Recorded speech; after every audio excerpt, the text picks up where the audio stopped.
అందరికీ ఇవాళ నా వీడియో వచ్చేసి హైదరాబాద్లో ఉన్న వండర్లా గురించి. సో మనం ఒక కంప్లీట్ డే అంతా ఎంజాయ్ చేయాలి అనుకుంటే ఇలాంటి ప్లేస్కి ఖచ్చితంగా రావాలి. అది కూడా మేము డిసెంబర్ 31 వచ్చాం. ఇయర్ ఎండింగ్ ఎట్లయినా పిచ్చగా ఎంజాయ్ చేయాలని చెప్పి వచ్చేసాం అనమాట. ఎప్పుడైనా సరే వండర్లాకి వెళ్ళే వాళ్ళకి నేను ఒకటే చెప్తాను, ఎప్పుడు వాటర్ రైడ్స్లోనే ఉండకండి, డ్రై రైడ్స్లో కూడా వెళ్ళండి. ఇంకా డ్రై రైడ్స్లో అయితే చాలా బాగుంటాయి. డివైడ్ చేసుకోండి, హాఫ్ డే వాటర్ రైడ్స్కి, హాఫ్ డే డ్రై రైడ్స్కి అనమాట. అప్పుడే మనం అన్నీ కంప్లీట్ చేయగలుగుతాము.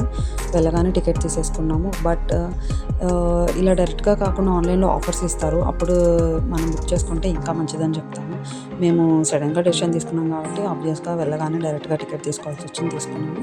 కిడ్స్కి అయితే ఒక పర్టికులర్ హైట్ ఉంటుంది, ఐ మీన్ 3 years లోపు కిడ్స్కి. సో మా బాబు ఎగ్జాక్ట్ హైట్ ఉన్నాడు కాబట్టి సరే టికెట్ వద్దు, ఫ్రీ అని చెప్పి అన్నారు. అమ్మాయి అనుకున్నాం మేమైతే.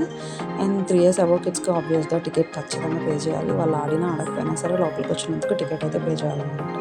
చెప్పాగా మేము న్యూ ఇయర్ టైంకి వచ్చాము కాబట్టి మొత్తం క్రిస్మస్ అండ్ న్యూ ఇయర్ డెకరేషన్తో వండర్లా మొత్తం సూపర్గా ఉంది. And coming to the dresses, మనం వెళ్ళిన డ్రెస్సెస్తో వాళ్ళు పక్కా అలౌ చేయరు. సో ఆ పర్టికులర్ క్లాత్ డ్రెస్సెస్తోనే వెళ్ళాలి. అవి మనకి బయట దొరికితే, లోపల దొరికితే, బయట అయితే రీజనబుల్ ప్రైస్కి వస్తుంది కాబట్టి మేము బయటే తీసుకున్నాము. అండ్ ఫోన్ కూడా తడవకుండా ఫోన్ కవర్ కూడా ఒకటి ముందే తీసేసుకోండి, అది బెస్ట్ అని చెప్తా. మేమైతే ఫ్యామిలీ వెళ్ళాము, అందరూ ఒక దగ్గరే అంటే చాలా లేట్ అయిపోతుంది. సో మేము డివైడ్ అయ్యాం. నేను మా బాబు కిడ్స్ పూల్కి వెళ్ళిపోయాము. కిడ్స్ పూల్ చాలా పెద్దగా ఉంది అండ్ ఆడుకోవడానికి డిఫరెంట్ వెరైటీస్ ఉన్నాయి. ఆబ్వియస్గా మదర్స్ అందరూ అక్కడే ఉన్నారనమాట కిడ్స్తో ఆడుకుంటే, అండ్ మనం కూడా ఎంజాయ్ చేయొచ్చు, అది నచ్చింది నాకు. సో నేను కిడ్స్ పూల్కి వెళ్ళిపోయాను అనమాట. మా హస్బెండ్ వాళ్ళు అంటే పెద్దవాళ్ళ వాటర్ రైడ్స్కి వెళ్ళిపోయారు. పెద్దవాళ్ళు అంటే ఆబ్వియస్గా మీకు తెలుసు కదా, అవన్నీ చాలా హైట్ ఉంటాయి, అది ట్యూబ్ ఇస్తారు, అందులో నుంచి జారడం అంతే. సో అందుకని నేను అదంతా పెద్దగా రికార్డింగ్ చేయలేదు. నేను ఎక్కువ ఫోకస్ పెట్టింది ఏంటంటే పిల్లల గురించి, ఎందుకంటే చాలామంది వెళ్ళేది పిల్లల ఎంజాయ్మెంట్ కోసమే కదా, అదనమాట. నెక్స్ట్ వేవ్ పూల్ వచ్చేసి అందరికీ ఈక్వలే కదా. సో మేము మా బాబుని కూడా తీసుకొని వెళ్ళి వేవ్స్ ఇచ్చారు అన్నప్పుడల్లా వెళ్ళేవాళ్ళం. సాంగ్స్ పెట్టేవాళ్ళు, చాలా బాగుంది. రెయిన్ డ్యాన్స్ మాత్రం కొంచెం లైట్స్తో అలా ఉంటుంది కాబట్టి పిల్లల్ని అవాయిడ్ చేయండి, పెద్దవాళ్ళే వెళ్ళండి. అది కూడా కొంచెం కూల్ వాటర్ వస్తూ ఉంటుంది, అది పిల్లల హెల్త్కి అంత మంచిది కాదు. అండ్ నెక్స్ట్ నేను ఆ కవర్ కొన్నాను కానీ వాటర్ పోయినాయి దాని లోపల, సో వేస్ట్. సో నేను సజెస్ట్ చేస్తాను, బయట కొనకండి, వండర్లాలో కొనండి, మేబీ కొంచెం క్వాలిటీది వస్తుంది. అండ్ నెక్స్ట్ కాసేపు అలసిపోయిన వాళ్ళు ఏంటంటే లేజీ పూల్ అని ఉంటుంది, చూపిస్తారు, మనల్ని సేఫ్గా కూర్చోబెడతారు. నేను కూర్చొని నా మీద మా బొడ్డోని కూర్చోబెట్టుకున్నాను. అట్లా అది ఏంటంటే మనం కూర్చుంటే అదే తీసుకెళ్ళిపోతుంది వాటర్. సో మనం స్టేబుల్గా కూర్చోవాలన్నమాట.